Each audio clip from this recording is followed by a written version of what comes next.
Episode 3 की शुरुआत में हम देखते हैं कि मिन्हो खुद को जियोन पर फोर्स कर रहा था और जियोन उसे अवॉइड करने की कोशिश कर रही थी। तभी उनके डोर की बेल बजती है और वहां पर एक डिलीवरी मैन चिकन लेकर आया था। मिन्हो उसे वहां से भगाने की कोशिश करता है, बट डिलीवरी मैन जिसे उसका टाइम वेस्ट करना चाहता था और मौका देखकर जियोन मिन्हो को घर से बाहर धक्का दे देती है और दरवाजा लगा लेती है।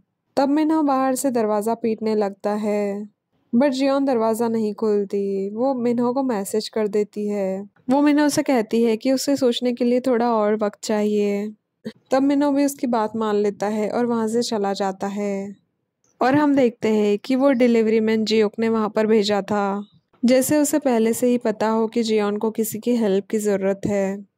और वो डिलीवरी मैन वही आदमी था जो जियोक के लिए काम करता है, और लास्ट एपिसोड में जियोक ने उसे ही किसी को ढूंढने के लिए कॉल किया था। और उधर हम उन्हों को देखते हैं जो अपने रेस्टोरेंट में होता है और वो अपने मैनेजर से बातें कर रहा था। वो मैनेजर से बताता है कि कोई आदमी उसे मिलने के लिए आया था और उसी ने उसे रियूनियन के बारे में बताया था। तब मैनेजर भी उसे कहता है कि अगर उसे अपने फर्स्ट लव से मिलना है तो उसे वहां जरूर जाना चाहिए। और हमें फ्लैशबैक दिखाते हैं जब उनो बहुत गुस्से में था और उसने जियोन से कहा था कि वो उसे कभी बात ना करे, बट जियोन को तो उनो की कोई बात समझ ही नहीं आई थी। और अभी प्रेजेंट में वो यही सोच रहा है कि उसे जाना चाहिए या नहीं। इधर हम जियोन को देखते हैं जो अपने कपड़े ट्राई कर रही थी और वो देखती है कि उसके पास ना अच्छे कपड़े थे ना ही अच्छा मेकअप था। तब वो सोचती है कि वैसे भी वो अच्छे कपड़े पहनकर और अच्छा मेकअप लगाकर कौन सा एक ही रात में बहुत सुंदर हो जाएगी। तभी उसे सुमिन का मैसेज आता है कि जो वीकेंड पर ट्रीट होने वाली है उसके लिए जियोन पे करे क्योंकि उसका मूड ठीक नहीं है। और नेक्स्ट डे हम सुमिन को देखते हैं जो रियूनियन वाली जगह पर पहुंच गई थी।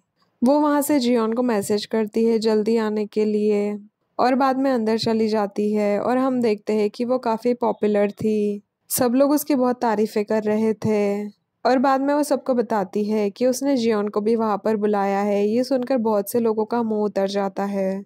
वो सबसे कहती है कि सब जियोन से अच्छे से पेश आए क्योंकि उसका टाइम थोड़ा ठीक नहीं चल रहा। उसने सबको ये बताया था कि उसी ने जियोन को कंपनी में रेफर किया था और अभी वो कॉन्ट्रैक्ट बेसिस पर वर्क कर रही है। और जियोन मिन्हो के पीछे पड़ी है जिसे वो खुद पसंद करती है। और हम देखते हैं कि वो सबको वो सारी चीजें बता रही थी जो वो खुद कर रही थी। वो सबको जियोन के खिलाफ भड़का रही थी। बट तभी हम देखते हैं कि जियोन वहां पर आती है और उसे सब लोग देखते ही रह जाते हैं। जब सुमिन उसे देखती है तो उसका भी जॉ ड्रॉप हो जाता है। और हम देखते हैं कि जियोन बहुत ही बदल गई थी एक ही रात में। फिर हमें फ्लैशबैक दिखाते हैं जब जियोन अपने मेकअप और ड्रेसेस को लेकर परेशान थी, तभी उसे हियोन का मैसेज आता है। हियोन जियोन से कहती है कि उसे संडे को रियूनियन में जाना है तो वो सैटरडे को उसके साथ हैंग आउट कर सकती है। और सैटरडे को हियोन से मिलने के लिए जियोन बाहर जाती है, जहां वो एक शॉप के डिस्प्ले में वही इयररिंग्स देखती है जो सुमिन ने उसे गिफ्ट किए थे। बट डिस्प्ले वाले इयररिंग्स ओरिजिनल थे। और जियोन को अपना पास्ट याद आ जाता है। हमें 2011 का टाइम दिखाया जाता है, जहां जियोन एक पार्क में बैठकर सुमिन और मिन्हो का वेट कर रही थी। तभी सुमिन वहां पर आ जाती है और हम देखते हैं कि जियोन ने सुमिन के गिफ्ट किए हुए कपड़े पहने थे। और उनका स्टाइल देख के पता चल रहा था कि सुमिन जियोन को बिल्कुल पसंद नहीं करती है, वो सिर्फ उसका फायदा उठाती है।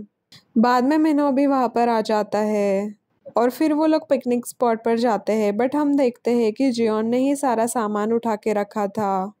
प्रेजेंट में जियोन यही सब कुछ सोच रही थी कि तभी हियोन वहां पर आ जाती है और वो जियोन के हाथ में इयररिंग्स देखकर उसे कहती है कि वो नकली है। और वो अपने इयररिंग्स जियोन को दिखाती है जो असली थे। बाद में वो लोग साथ में हैंग आउट करते हैं और जियोन ड्रिंक कर रही थी। तब हियोन उससे पूछती है कि उसने तो ड्रिंक करना छोड़ दिया था। तब जियोन को याद आता है कि अपनी पुरानी जिंदगी में उसने ड्रिंक करना छोड़ दिया था। बट अभी वो हियोन से कहती है कि उसने मिन्हो की वजह से फिर से ड्रिंक करना स्टार्ट कर दिया है। और वो हियोन से कहती है कि वो रियूनियन में नहीं जाएगी क्योंकि वो स्कूल में सिर्फ अनपॉपुलर ही नहीं बल्कि बुली भी हुई थी। वो हियोन को बताती है कि एक दिन ऐसी ही अचानक लड़कियों ने उसे बुली करना शुरू कर दिया था और धीरे धीरे वो उसे नफरत भी करने लगे। तब हियोन उसे कहती है कि उसने उन लड़कियों से पूछना चाहिए था कि वो उसे हेट क्यों करती है। तब जियोन को फिर से पास्ट याद आता है जब वो बाथरूम में थी। वो आधी ही बातें सुन पाई थी, उससे पहले उन बुलीज ने उसे ढूंढ लिया था। और वो सोचती है कि उसे इस बार जाकर उनकी पूरी बात सुननी चाहिए और वो लोग उससे इतनी नफरत क्यों करते हैं इसका कारण जानना चाहिए। और बाद में वो ही उनके साथ में शॉपिंग के लिए जाती है और ह्यून उसे अपने डिज़ाइनर के पास भी ले जाती है जहां वो उसका मेकओवर करवाती है। और मेकओवर होने के बाद में जियोन पूरी तरह से बदल जाती है और वो जब खुद को आईने में देखती है तो उसे अपनी वही वाली इमेज याद आ जाती है जब वो एक कैंसर पेशेंट थी और वो खुद को देखकर इमोशनल हो जाती है। उधर हम मिनो को देखते हैं जो अपने फ्रेंड के साथ कैंपिंग पर गया था और वो जियोन को बार बार कॉल कर रहा था बट जियोन कॉल पिक नहीं कर रही थी। तब वो वहां पर आई हुई दूसरी लड़कियों के साथ में फ्लर्ट करने लगता है।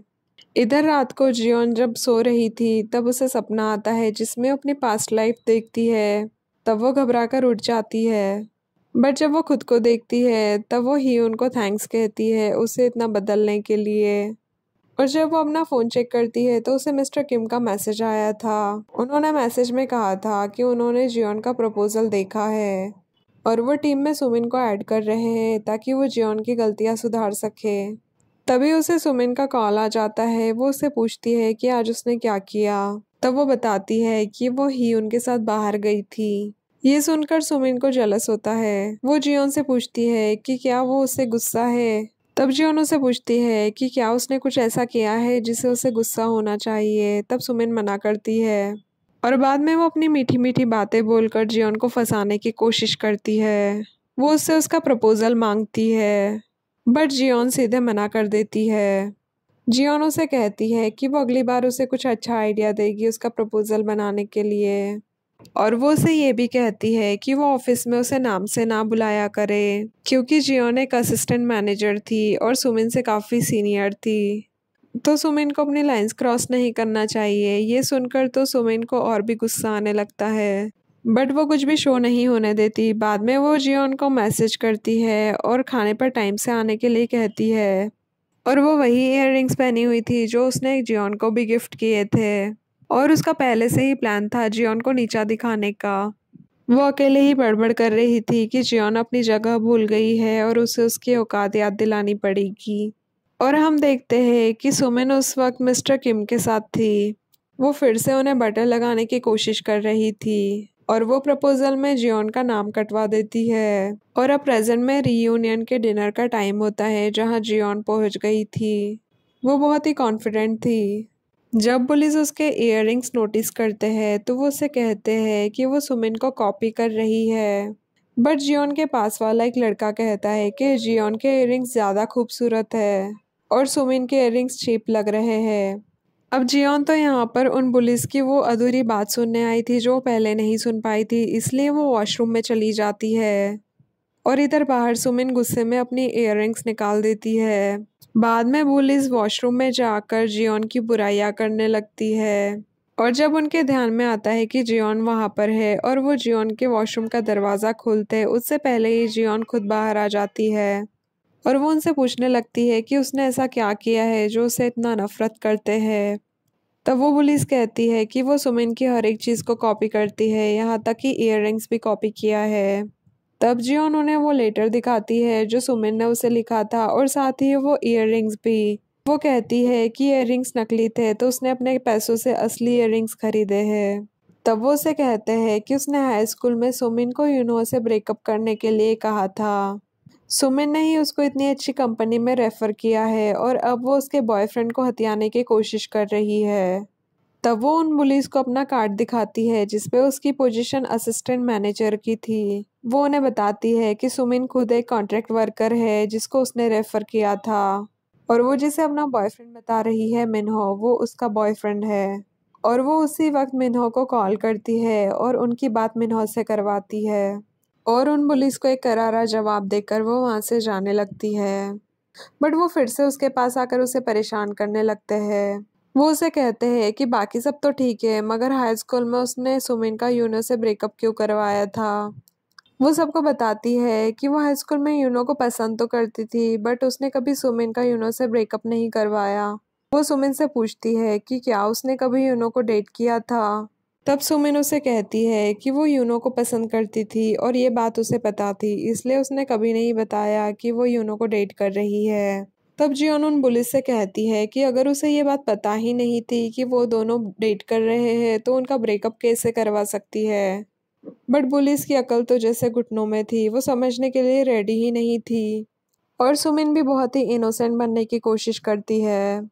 तब जियोन उन्हें जवाब देने लगती है कि उन्होंने स्कूल में तो उसे परेशान किया ही है, लेकिन आज फिर से उसे परेशान कर रही है। बुलिस उसे कहती है कि उसका कार्ड फेक भी हो सकता है। तब जियोन उसे कह सकती है, हाँ क्यों नहीं हो सकता, बिल्कुल उसी तरह से जैसे उसका बैग फेक है। इस बात को सुनकर वो बुली और गुस्सा हो जाती है। वो जियोन से कहती है कि उसे सुमिन को सॉरी कहना चाहिए। तब जियोन उनसे कहती है कि उन लोगों ने उसे 3 साल तक परेशान किया है, इस हिसाब से उन सबको उससे सॉरी कहना चाहिए। तब वो बुली जियोन से कहती है कि जो दो पार्टीज डेटिंग में इन्वॉल्व है वो तो हाँ कह रहे हैं। तब जियोन क्यों सब चीज़ों को डिनाई करने की कोशिश कर रही है। ये तमाशा खत्म होने का नाम ही नहीं ले रहा था। उसी वक्त वहां पर यूनो आ जाता है। वो कहता है कि उसे बाकी सारी चीज़ें तो नहीं पता, बट उसने कभी सुमिन को डेट नहीं किया है। सुमिन के चेहरे की तो हवाइयाँ उड़ने लगती है। और दूसरी तरफ हम देखते हैं जियूक अपने ग्रैंडपा के साथ में होता है। वो उसे शादी करने के लिए मना रहे थे। वो उसे कहते हैं कि काम में सक्सेस के साथ साथ लाइफ में एक अच्छा पार्टनर भी होना चाहिए। तब जियूक उन्हें बताता है कि उसे एक लड़की पसंद है, बट वो कहता है कि ये सिर्फ वन साइडेड है और वो चाहता था कि उसके दादाजी उस लड़की को बिल्कुल परेशान ना करे, इसलिए वो उन्हें सिर्फ बता रहा था। बट हम देखते हैं कि जियो के ग्रैंडपा अपने मैनेजर से कहते हैं कि उस लड़की का पता लगाए ताकि वो प्रॉब्लम को शुरू होने से पहले ही ख़त्म कर दे। और हम जियो को देखते हैं जो उन्हों के बारे में सोच रहा था। उन्हों को उसी ने उस रियूनियन के बारे में बताया था और जियोक ने यूनो से कहा था कि उसे वहाँ एक मिसअंडरस्टैंडिंग को क्लियर करने के लिए जाना होगा जो कि जियोन से रिलेटेड थी। उधर पार्टी में हम देखते हैं कि उनो जियोन से पूछता है कि क्या सच में वो उसे पसंद करती थी। तब जियोन बिना जवाब दिए ही वहां से जाने लगती है और हम बाहर जियो को देखते हैं जो अपनी गाड़ी में से ये सब कुछ देख रहा था। वो जब जियोन को देखता है तो वो सोचता है कि वो इस पार्टी में आने के लिए इतना सज धज के आई है। और तभी वो देखता है कि जियोन के पीछे पीछे यूनो भी आता है। यूनो को अवॉइड करने के लिए जियोन उसे कह देती है कि वो उसे पसंद नहीं करती, बट उनो उसे कहता है कि उसे उस पर क्रश था। और जियोक वहीं खड़े होकर ये सारी बातें सुन रहा था और इसी के साथ ये एपिसोड यही ख़त्म हो जाता है।